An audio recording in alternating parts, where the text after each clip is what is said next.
अब देखिए चार्वाक फिलोसफी क्या है। उससे पहले हल्का सा 6th सेंचुरी बीसी के बारे में एक मोटा मोटा खाका दिमाग में बना लीजिए कि उस समय हुआ क्या था, ये आग कैसे लगी, ये क्रांति क्यों हुई। वैदिक साहित्य पहले लिखा जा चुका था। जो वैदिक लिटरेचर से मेरा मतलब मुख्य रूप से 4 वेदों से है, और कई लोग उनको 3 ही वेद मानते हैं। कुछ लोग अथर्ववेद को वेद नहीं मानते, वो मानते हैं कि उसमें बाकी तीनों का रिपीटेशन ज्यादा है। इसलिए कई मध्यकालीन दार्शनिकों ने 3 वेदों का जिक्र किया, 4 का जिक्र नहीं किया। चार्वाकों ने भी 3 वेदों का जिक्र किया है जब वो विरोध करते हैं, लेकिन 3 का मतलब ये नहीं कि वो 3 ही मानते हैं। अथर्ववेद को अलग वेद मानने की बजाय उसका हिस्सा मान लेते हैं। वैदिक साहित्य लिखा गया, खूब लोग वेदों को फॉलो कर रहे थे, और वेदों के बाद क्या लिखे गए थे? उपनिषद। देखिए सारा खेल उपनिषद के बाद का खेल है। अगर आप वेदों और उपनिषदों में अंतर करेंगे ध्यान से, तो वेद में इमोशंस ज्यादा है, जिज्ञासा ज्यादा है। वेदों में बहुत सारे ईश्वर हैं। इंद्र एक ईश्वर है, वरुण एक ईश्वर है, देवियां भी है, सविता एक देवी है, उषा एक देवी है, बहुत सारे देवी, बहुत सारे देवता, जो कि दुनिया में केवल भारत में नहीं हुआ है। भारत में शायद सबसे पहले हुआ होगा। अब जापान में देखेंगे शिंतो धर्म में देवी केंद्र में है, और वहां 80 लाख देवी देवता माने गए। अब मिस्र में, जो कि इजिप्ट है, उसका धर्म देखेंगे, सबसे शुरुआती धर्मों में से एक माना जाता है। वहां सूर्य को देवता मानते हैं, रा बोलते हैं, रा है, अमन है, वहां बहुत सारे ईश्वर हैं। बेबीलोनिया, जो कि बहुत पुरानी सभ्यता मानी जाती है, वहां देखेंगे वहां मार्डुक एक ईश्वर है, और बहुत सारे ईश्वर है वहां पर भी। ग्रीक रिलीजन में जाएंगे, वहां बहुत सारे ईश्वर हैं, ज्यूस है, जैसे अपोलो है। रोमन रिलीजन में जाएंगे तो वहां जुपिटर है, मार्स है, ये सब ईश्वर हैं। सभ्यता की शुरुआत में लगभग हर समाज बेचैन था कि दुनिया कैसे चल रही है, और सबसे कॉमन सेंस क्या करती थी उस समय कि सूर्य दिखा, ये हमें रोशनी देता है, गर्मी देता है। सूर्य को हमने कई सभ्यताओं में देवता माना गया, चंद्रमा को देवता माना गया, जल को देवता माना गया, अग्नि को देवता माना गया। ये एक सामान्य ट्रेंड है जो दुनिया के बहुत सारे धर्मों के शुरुआती स्तर पर दिखता है, वेदों में भी दिखता है। जब बहुत सारे ईश्वर हुए तो स्वाभाविक प्रश्न क्या आता है, हर सभ्यता को आता है कि भैया तो बहुत सारे हैं, इनमें कोई लिंक तो होना चाहिए। तो हमारे वेदों में हल्का हल्का संकेत आने लग गया था, ऋग्वेद में ही संकेत आ गया था। एकम सद विप्रा बहुधा वदन्ति अग्नि यमम मातरिश्वा नमाहु। एक ही सत है, एकम सद। विप्र मतलब जो ब्राह्मण लोग हैं, ज्ञानी लोग हैं, बहुधा वदन्ति, भिन्न भिन्न तरीके से कहते हैं। उसे अग्नि कहो, चाहे यम कहो, चाहे मातरिश्वा, मातरिश्वा एक देवता का नाम था, या माहु कह लो, अग्नि यमम मातरिश्वा नमाहु। ऐसा अन्य सभ्यताओं में भी धीरे धीरे होने लगा कि अनेक ईश्वर से एक ईश्वर की तरफ यात्रा दुनिया के अधिकांश समाजों में समय के साथ हुई। लेकिन वेदों में क्या था कि चिंतन उतना गहरा नहीं था, समस्याएं केंद्र में थी। भाई जिंदा रहना है, संघर्ष बहुत ज्यादा है, पूजा करो, ईश्वर को मनाओ, प्रार्थना करो। और वैदिक प्रार्थनाओं में और औपनिषदिक प्रार्थनाओं में जमीन आसमान का अंतर है। वैदिक प्रार्थनाओं में क्या है? हमें बल दो, हमें शक्ति दो ताकि हम शत्रु को पराजित कर सके, हमें लंबी उम्र दो, हमें स्वास्थ्य दो, हमारे बैल मोटे ताजे हों, हमारे घोड़ों में शक्ति ज्यादा हो। ये पूजाएं ज्यादा हैं, जो कि स्वाभाविक है। उपनिषद तक आते आते ऋषि मुनि जंगलों में बैठकर गहरी तपस्याएं करने लगे थे, बहुत गहरा चिंतन हो गया था।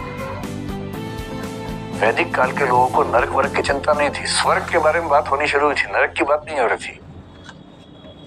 उपनिषद में आके इतना गहरा चिंतन हुआ कि जीवन क्या है, मर जाएंगे तो क्या होगा। वेदों में पुनर्जन्म का जिक्र हल्का हल्का है, उपनिषदों ने बहुत विस्तार में उसको कर दिया। पुनर्जन्म, मोक्ष, कर्म सिद्धांत, ये सब उपनिषदों में ज्यादा ठीक से हुआ। उसका असर क्या हुआ? बहुत सारे लोग जो इन बातों को सुनते थे सन्यासी हो जाते थे, वैराग्य में चले जाते थे। वेदों में वैराग्य का भाव नहीं है, उपनिषद में वैराग्य का भाव है। वेद बहिर्मुखी है, एक्सट्रोवर्टिव है, उपनिषद इंट्रोवर्टिव है, अंतर्मुखी है, अपने अंदर तलाशो, और वेद बाहर तलाशने की बात कर रहे थे। एक अजीब कोलाहल उस समाज में है 6th सेंचुरी, क्योंकि उपनिषदों का समय यही है, उस समय कंपाइल हो रहे उपनिषद। हो क्या रहा है? बहुत सारे लोग वैदिक रास्ते पर चल रहे हैं, कर्मकांड, बलि प्रथा, उस सब में एकदम मस्त है, खुश है। और जिनको नहीं खुशी मिल रही वो उपनिषद के रास्ते पर चल रहे हैं, वो ज्ञान में डूबे हुए हैं, वैराग्य के रास्ते पर घर छोड़ के चले गए हैं। स्वामी विवेकानंद ने भी एक बार अमेरिका में जिक्र किया एक भाषण में, ये जो दिनकर हैं उन्होंने संस्कृति के 4 अध्याय किताब लिखी, उसमें इसको मेंशन किया कि संन्यास के साथ जो दिक्कत है वो ये कि समाज के सबसे अच्छे लोग कई बार समाज से दूर निकल जाते हैं। ये स्वामी विवेकानंद ने ये बात कही है अमेरिका के भाषण में।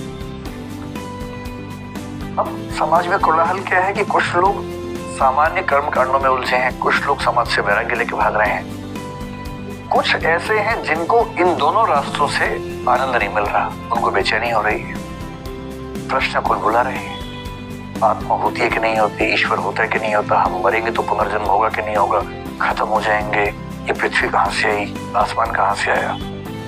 और ये प्रश्न जैसे आपको परेशान करते हैं, प्यारे थे ना कि उत्तर नहीं मिलता है, उनको भी नहीं मिल रहा था भाई, कब से नहीं मिल रहा है उत्तर।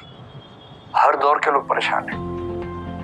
और तब एक आंदोलन शुरू हुआ, उस आंदोलन का नाम है श्रवण आंदोलन। ये शब्द बहुत महत्वपूर्ण है 6th सेंचुरी BC के आसपास। श्रवण का मतलब क्या होता है?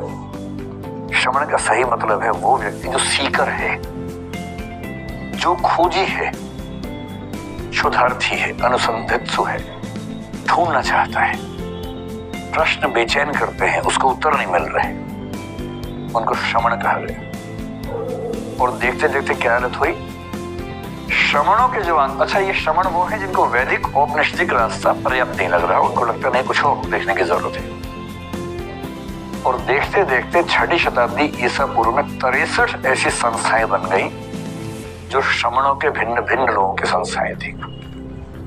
63 तरह के लोग अलग अलग तरीके से इस संसार की व्याख्या करने में लगे हुए थे, कोई कुछ कह रहा है, कोई कुछ कह रहा है।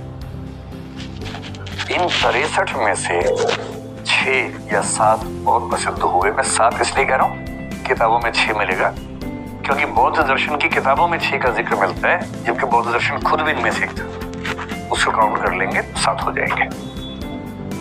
7 ऐसी श्रवण परंपराएं हैं जिन लोगों ने ये सोचा, बहुत मौलिक तरीके से सोचा कि भाई ये दुनिया कैसे बनी। इनमें से एक रास्ता महावीर का है, जिसको हम जैन धर्म या जैन दर्शन कहते हैं।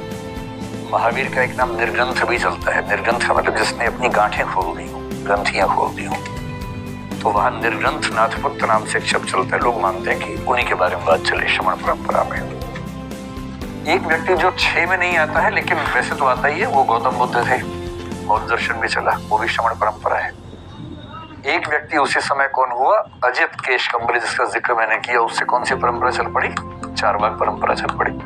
ये 3 दर्शन भारत में बहुत प्रसिद्ध हो गए। इन 3 को नास्तिक कहते हैं। 4 और हैं जो बहुत प्रसिद्ध नहीं हुए लेकिन बहुत इंटरेस्टिंग मत उनके भी हैं। एक एक वाक्य में जान लेंगे तो आप समझ पाएंगे कि भारत में दर्शन की परंपरा कितनी समृद्ध है। यूरोप भारत के सामने इस मामले में बौना है, बच्चा है बहुत, क्योंकि हमने इतनी गहरी बातें उस समय सोच ली हैं जितनी गहरी बातें यूरोप बाद में आगे बढ़ा। मॉडर्न एज में यूरोप में फिलोसफी का विकास ज्यादा हुआ, उस समय हमारे नहीं हुआ।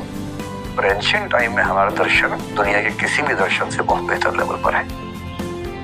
इनमें से एक व्यक्ति था जिसने संप्रदाय चलाया आजीवक, और इसका जो व्यक्ति था उसका नाम था मक्खाली या मक्खली गोशाल। कहते हैं कि तिरुचिरापल्ली जो तमिलनाडु का एक स्थान है, वहां एक गौशाला में इसका जन्म हुआ था। ये उत्तर भारत आया, महावीर के साथ रहा, 6-7 साल तक महावीर का शिष्य बन के रहा। और बाद में इसको लगा कि नहीं, जीवन या समझ वो ठीक नहीं है। इसने एक विचार दिया, नियतिवाद। नियतिवाद को अंग्रेजी में बोलते हैं डिटर्मिनिज्म। और इसका मतलब क्या होता है? इसका मतलब ये है कि दुनिया में सब चीजें पहले से तय हैं,